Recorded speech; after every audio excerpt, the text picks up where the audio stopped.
Hi friends, welcome back to our YouTube channel. ನಾನು ನಿಮ್ಮ ಉಷಾ ಪ್ರದೀಪ್. ಇದು ಸಂಕ್ರಾಂತಿ ವ್ಲಾಗ್ ಆಗಿರುತ್ತೆ. ಇವತ್ತು ಮಾರ್ನಿಂಗ್ ಇಂದಾನೆ ವ್ಲಾಗ್ನ ಸ್ಟಾರ್ಟ್ ಮಾಡಿಬಿಟ್ಟಿದ್ದೀನಿ. ನನ್ನ ಇವತ್ತಿನ ಔಟ್ಫಿಟ್ ಬಂದು ಇದು ಸ್ಯಾರಿ ತೊಗೊಂಡಿದ್ದೆ, ಬಟ್ ಬ್ಲೌಸ್ನ ಸ್ಟಿಚ್ ಮಾಡಿಸಿರ್ಲಿಲ್ಲ. ಅದಾದ್ಮೇಲೆ ಹೆಂಗೆ ಸ್ಟಿಚ್ ಮಾಡ್ತಾರೋ ಏನೋ ಅನ್ಕೊಂಡಿದ್ದೆ. ಓಕೆ, ಪರವಾಗಿಲ್ಲ, ಚೆನ್ನಾಗೇ ಮಾಡಿದ್ದಾರೆ. ನೋಡ್ತಾ ಇರ್ಬೋದು ಹೆಂಗೆ ಕಾಣಿಸ್ತಿದೆ ಅಂತ ಕಮೆಂಟ್ ಸೆಕ್ಷನಲ್ಲಿ ತಿಳಿಸಿ. ಎಲ್ರಿಗೂ ಸಂಕ್ರಾಂತಿ ಹಬ್ಬದ ಹಾರ್ದಿಕ ಶುಭಾಶಯಗಳು. ಎಳ್ಳು ಬೆಲ್ಲ ತಿಂದು ಒಳ್ಳೆಯದೇ ಮಾತಾಡೋಣ. ನಾನು ಈ ಸಂಕ್ರಾಂತಿಗಳನ್ನ ಅಂಗಡಿಯಿಂದನೇ ತರಿಸಿರೋದು. ಮನೇಲಿ ಮಾಡೋದಕ್ಕೆ ಮರೆತುಬಿಟ್ಟಿದ್ದ, ಅದರಿಂದ ಸ್ವಲ್ಪ ಅಂಗಡಿಯಿಂದ ತರಿಸಿ ಇನ್ನು ಸ್ವಲ್ಪ ಕಡಲೆ ಬೀಜ, ಕೊಬ್ಬರಿ, ಎಳ್ಳು ಇದನ್ನು ಹಾಕಿ ರೆಡಿ ಮಾಡಿದ್ದೀನಿ. ನೋಡ್ತಾ ಇರ್ಬೋದು. ನೆಕ್ಸ್ಟ್ ಇವಾಗ ನಾನು ಫಸ್ಟು ಪೂಜೆನ ಮುಗಿಸ್ಕೊಂಡು ಬಿಡ್ತೀನಿ. ಏನೇ ಆದ್ರೂ ಫಸ್ಟ್ ಪೂಜೆ ಆಗಿಬಿಡ್ಬೇಕಲ್ವ. ಅದರಿಂದ ನಿನ್ನೆನೂ ಸ್ವಲ್ಪ ರೆಡಿ ಇಟ್ಕೊಂಡಿದ್ದೆ. ಇವಾಗ ಹೂವೆಲ್ಲ ಹಾಕ್ಬಿಟ್ಟು ಪೂಜೆ ಮಾಡಿದರೆ ಆಯಿತು. ನಮ್ಮ ಊರುಗಳಲ್ಲಿ ಹಳ್ಳಿಯಲ್ಲಿ ಚೆನ್ನಾಗಿ ಮಾಡ್ತಾರೆ ಈ ಹಬ್ಬನ. ಅಂದರೆ ಹಸುಗಳಿಗೆ ಸಂಬಂಧಿಸಿರೋ ಹಬ್ಬ ಇದು. ವರ್ಷದ ಮೊದಲನೇ ಹಬ್ಬ ಅಲ್ವಾ.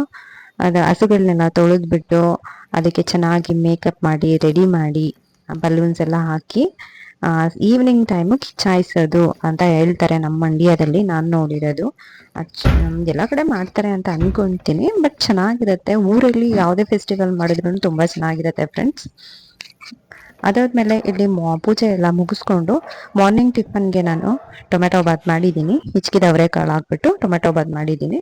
ಟಿಫನ್ ಮುಗಿಸ್ಕೊಂಡು ನಾನು ಮಧ್ಯಾಹ್ನದ ಅಡುಗೆನ ಶುರು ಮಾಡ್ಕೊಂಡಿದ್ದೀನಿ.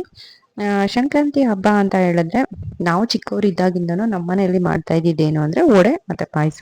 ಇದೇ ಸ್ಪೆಷಲ್ಲು ಸಂಕ್ರಾಂತಿ ಹಬ್ಬದಲ್ಲಿ. ಅದರಿಂದ ನಾನು ಬೆಳಗ್ಗೆನೇ ಕಡಲೆಬೇಳೆನ ನೆನೆಸಿಟ್ಟಿದ್ದೆ. ಎಲ್ಲ ಮುಗಿಯೋಷ್ಟರೊಳಗಡೆ ನೆನೆಯುತ್ತೆ ಅಂತ ಹೇಳ್ಬಿಟ್ಟು ನಾನು ಅಡುಗೆ ಶುರು ಮಾಡೋಷ್ಟರೊಳಗೆ ಆಲ್ರೆಡಿ 12 ಆಗಿತ್ತಲ್ವ. ಚೆನ್ನಾಗಿ ನೆಂದಿತ್ತು ಅಂತ ಇವಾಗ ರುಬ್ಕೊಳ್ಳೋದಕ್ಕೆ ರೆಡಿ ಮಾಡ್ತಾಯಿದ್ದೀನಿ. ನಾನು ನಮ್ಮ ಮನೇಲಿ ವಡೆ ಹೆಂಗೆ ಮಾಡ್ತೀನಿ, ಅದಕ್ಕೆ ಏನೇನು ಇಂಗ್ರೀಡಿಯೆಂಟ್ಸ್ನ ಯೂಸ್ ಮಾಡ್ತೀನಿ ಅಂತ ಹೇಳ್ಬಿಟ್ಟು ನಿಮ್ಮ ಜೊತೆ ಶೇರ್ ಮಾಡ್ಕೊಳ್ತೀನಿ ಇವತ್ತು. ಮೊದಲನೇದಾಗಿ ನಾನು ಕಡಲೆಬೇಳೆನ ನೆನೆಸಿಟ್ಟಿದ್ದೆ. ಅದಕ್ಕೆ 1 ಇಂಚ್ ಶುಂಠಿ, ಒಂದು 3ರಿಂದ 4 ಹಸಿರು ಮೆಣಸಿನ್ಕಾಯಿ, 3 ಲವಂಗ, ಒಂದು ಸ್ವಲ್ಪ ಚಕ್ಕೆ, ಒಂದು ಇಂಚು 2 ಇಂಚು, ಮತ್ತು ಒಂದು 3ರಿಂದ 4 ಎಸ್ಲು ಬೆಳ್ಳುಳ್ಳಿನ ಇಲ್ಲಿ ಮಸಾಲೆಗೆ ರುಬ್ಬೋದಕ್ಕೆ ಅಂತ ಹೇಳ್ಬಿಟ್ಟು ನಾನು ಯೂಸ್ ಮಾಡ್ತಾಯಿದ್ದೀನಿ. ಮೊದಲನೇದಾಗಿ ನೆನೆಸಿರೋ ಕಡಲೆಬೇಳೆ ನೀರೆಲ್ಲ ತೆಗೆದುಬಿಟ್ಟು ನುಣ್ಣಗೆ ರುಬ್ಕೊತಾ ಇದ್ದೀನಿ. ಲಾಸ್ಟ್ ಕಡಲೆಬೇಳೆ ರುಬ್ತೀವಲ್ವ, ಆ ಜಾರಿಗೆ ತೊಗೊಂಡಿರೋ ಮಸಾಲ ಇಂಗ್ರೀಡಿಯೆಂಟ್ಸ್ನೆಲ್ಲ ಹಾಕ್ಕೊಂಡು ನಾನು ಇಲ್ಲಿ ರುಬ್ಕೊತೀನಿ. ನುಣ್ಣಗೆ ರುಬ್ಬಿದರೆ ಮಸಾಲ ಚೆನ್ನಾಗಿ ಟೇಸ್ಟ್ ಬರುತ್ತೆ. ಕಡಲೆಬೇಳೆನ ನಾವು ಈ ಹದದಲ್ಲಿ ರುಬ್ಕೊಂಡ್ರೆ ಸಾಕಾಗುತ್ತೆ. ತುಂಬ ನುಣ್ಣಗಾದರೆ ಅಷ್ಟು ಚೆನ್ನಾಗಿ ಬರಲ್ಲ. ಹಾಗಂತ ತುಂಬ ದಪ್ಪ ತರ್ತರಿಯಾಗಿದ್ದರೂ ಅಷ್ಟು ಚೆನ್ನಾಗಿರಲ್ಲ. ಸ್ವಲ್ಪ ತಿನ್ನಬೇಕಾದ್ರೆ ಕಡಲೆಕಾಳುಗಳು ಸಿಕ್ಕಿದರೆ ಚೆನ್ನಾಗಿರುತ್ತೆ ಅನ್ನೋದು ಅಷ್ಟೇ. ಇಲ್ಲಿ ನಾನು ಮೀಡಿಯಮ್ ಸೈಜು 3ರಿಂದ 4 ಈರುಳ್ಳಿ ತೊಗೊಂಡಿದ್ದೀನಿ. ಈರುಳ್ಳಿ ಸಿಪ್ಪೆ ಎಲ್ಲ ತೆಗೆದು ಸಣ್ಣದಾಗಿ ಕಟ್ ಮಾಡಿ ಇಟ್ಕೊಂಡಿದ್ದೀನಿ. ವಡೆಗೆ ಈರುಳ್ಳಿ ಹಾಕಿದಷ್ಟು ಟೇಸ್ಟ್ ಚೆನ್ನಾಗಿರುತ್ತೆ. ಇವತ್ತು ನಾನೊಂದು ರಂಗೋಲಿ ಬಿಡಿಸಿದ್ದೀನಿ, ಅದನ್ನು ನಿಮಗೆ ತೋರಿಸ್ತೀನಿ ಬನ್ನಿ ಹೇಗಿದೆ ಅಂತ. ಇದೆ ಒಂದು ಪುಟಾಣಿ ರಂಗೋಲಿ. ನನಗಂತೂ ಇಷ್ಟ ಆಯಿತು. ಹೇಗಿದೆ, ಚೆನ್ನಾಗಿದೆ ಅಲ್ವಾ? ಅರ್ಧಕ್ಕೆ ವಡೆ ಮಾಡೋದು ಬಿಟ್ಟು ಹೋಗಿದ್ದೆ. ಬನ್ನಿ ನೆಕ್ಸ್ಟು ಕಂಟಿನ್ಯೂ ಮಾಡೋಣ.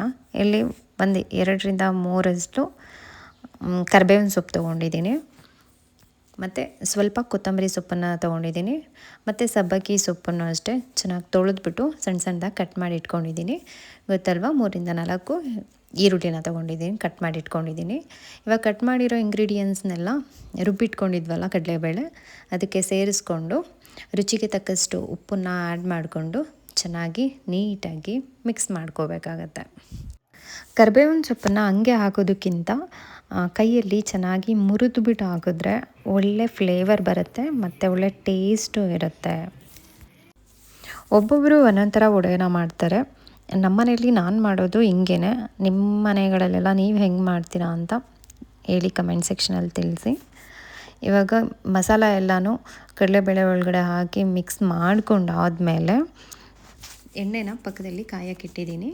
ಸೊ ಎಣ್ಣೆ ಕಾಯ್ದಾದಮೇಲೆ ಇದನ್ನು 2 ಥರ ಮಾಡ್ತಾರೆ. ನಾನು ಕೈಯಲ್ಲೇ ಹಾಕಿಬಿಟ್ಟು ಈ ಥರ ಪ್ರೆಸ್ ಮಾಡಿಬಿಟ್ಟು ಕಾಯ್ದಿರೋ ಎಣ್ಣೆಗೆ ಹಾಕಿದ್ರಾಯಿತು. ಇಲ್ಲ ಆ ಥರ ಆಗಲ್ಲ ಅಂದರೆ ಇನ್ನೊಂದು ಟೈಪು ಒಂದು ಕರ್ಚೀಫ್ ತೊಗೊಂಡು ಅದಕ್ಕೆ ಸ್ವಲ್ಪ ನೀರು ಮಾಡಿಕೊಂಡು ಅದಕ್ಕೆ ಹಿಟ್ಟನ್ನು ಹಾಕಿ ಪ್ರೆಸ್ ಮಾಡಿ ಎಣ್ಣೆಗೆ ಹಾಕಿ ಚೆನ್ನಾಗಿ ಒಂದು ಗೋಲ್ಡನ್ ಕಲರ್ ಬರೋ ತನಕ 2 ಸೈಡು ಬೇಯಿಸಿ ತೆಗೆದ್ರೆ ಮುಗೀತು, ವಡೆ ರೆಡಿ ಅಂತಲೇ ಅರ್ಥ. ವಡೆ ತಿನ್ನಪ್ಪ. ಪಕ್ಕದಲ್ಲೇ ಹಾಲು ಖೀರ್ ಅಂದರೆ ಪಾಯಸ ಮಾಡೋದಕ್ಕೆ, ಶಾವಿಗೆ ಪಾಯಸ ಮಾಡೋದಕ್ಕೂ ಇಟ್ಕೊಂಡಿದ್ದೀನಿ. ನಮ್ಮನೇಲಿ ಜಾಸ್ತಿ ಯಾರು ಸ್ವೀಟ್ಸ್ ತಿನ್ನಲ್ಲ, ಅದರಿಂದ ಸ್ವಲ್ಪನೇ ಮಾಡ್ತಾಯಿದ್ದೀನಿ. ನಾನೇ ಜಾಸ್ತಿ ಸ್ವೀಟ್ಸ್ ತಿನ್ನೋದು. ಇವತ್ತಿನ ಅಡುಗೆಗೆ ವಡೆ ಮತ್ತು ಪಾಯಸ. ಇವಾಗ ನೋಡಿ ಎಷ್ಟು ಗಟ್ಟಿಯಾಗಿದೆ ಮತ್ತು ಚೆನ್ನಾಗಿದೆ, ಟೇಸ್ಟಿಯಾಗೂ ಕೂಡ ಇದೆ. ನೆಕ್ಸ್ಟು ಕಾಬೂಲ್ ಕಡಲೆ ಹಾಕ್ಬಿಟ್ಟು ಪಲ್ಯ ಮಾಡಿದ್ದೀನಿ, ಅದು ನನ್ನ ಹಸ್ಬೆಂಡ್ಗೆ ಇಷ್ಟ ಆಗುತ್ತೆ ಅಂತ. ಹಾಗೆ ಸ್ವಲ್ಪ ಕೋಸಂಬರಿ ಮತ್ತು ರೈಸು, ಸಾಂಬಾರು, ರಸಮ್ ಮಾಡಿದ್ದೀನಿ. ಇದ್ರ ಜೊತೆ ಒಂದು ಹಪ್ಳ. ಇದಷ್ಟು ಇವತ್ತಿನ ಅಡುಗೆ ಊಟ ನಮ್ಮದು. ಬನ್ನಿ ಸ್ವಲ್ಪ ಊಟ ಮಾಡಿಬಿಟ್ಟು ಮೇಲ್ಗಡೆ ನನ್ನ ಮಗಳು ಗಾಳಿಪಟ ತೊಗೊಂಬಂದಿದ್ಲು, ಆಡಿಸ್ತೀನಿ ಅಂತ ಹೇಳ್ಬಿಟ್ಟು ಹೋದ್ಲು, ಹಾರಿಸ್ತೀನಿ ಅಂತ. ಆದರೆ ಅವಳಿಗೆ ಪತಂಗ ಓಡಿಸೋದಕ್ಕೆ ಬರ್ತಾ ಇಲ್ಲ, ಗಾಳಿ ಬರ್ತಿಲ್ಲ. ಮನೆಯೊಳಗೆ ಫ್ಯಾನ್ ಹಾಕ್ಕೊಂಡು ಓಡ್ಸೋಕ್ಕೆ ಟ್ರೈ ಮಾಡಿದ್ಲು, ಆದರೆ ಅದು ಹೋಗಿಲ್ಲ. ಅದಕ್ಕೆ ಮೇಲೆ ಹೋಗಿ ಹಾರಿಸ್ತಾ ಇದ್ದಾಳೆ. ನೆಕ್ಸ್ಟ್ ಸಂಜೆ ಆದಮೇಲೆ ಪಾಪುಗೆ ಸ್ವಲ್ಪ ದೃಷ್ಟಿ ತೆಗೆಯೋದು ಒಂದು ಇದಿದೆಯಲ್ವ, ಸಂಕ್ರಾಂತಿ ಸ್ಪೆಷಲ್ಲು, ಅದೊಂದು ಪೂಜೆನ ನಾನು ಇಲ್ಲಿ ಮಾಡಿಬಿಟ್ಟೆ. ಯಾಕೆಂದರೆ 10 ವರ್ಷದ ಒಳಗಡೆ ಈ ಪೂಜೆ ಮಾಡಿದ್ರೆ ಮಕ್ಕಳಿಗೆ ಶ್ರೇಯಸ್ಸು ಒಳ್ಳೆಯದು ಅಂತ ಹೇಳ್ತಾರೆ. ಅದರಿಂದ ಲೈಟಾಗಿ ನಾನು ಕೂಡ ಒಂದು ಪೂಜೆ ಮುಗಿಸ್ದೆ.